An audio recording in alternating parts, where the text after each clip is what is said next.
bilang si Iris Buenavides, may pagkamatapang ang character mo, palaban, hindi pa aapi. Yung iba tingin nila kontrabida, paano ka. Pero ako, bilang actress, so nakikita ko, dapat nagagampanan mo lahat. Wala kang takot na gampanan ang kahit na anong klaseng role. Ganun ka rin. Opo, parang hindi ko naman binabase sa kung label is bida or kontrabida or kahit maliit lang yung role, kung sabihin, kung maganda naman yung role, gugustuhin ko pa rin talagang gawin. No. Ako, while in Europe, napapanood ko siya kasi mga kaibigan ko, naka-TFC. Pero yun nga, ako, gandang-ganda ako, di ba? Thank you.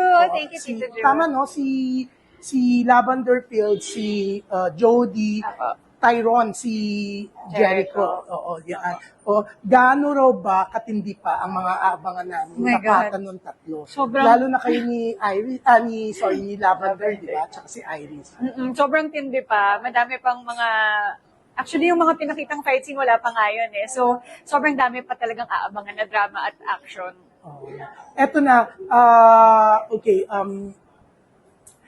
si Iris sobrang sexy. Nakita ko yung naka-two-piece siya. So, marami pa bang ganun mga eksena aabangan? Meron pa.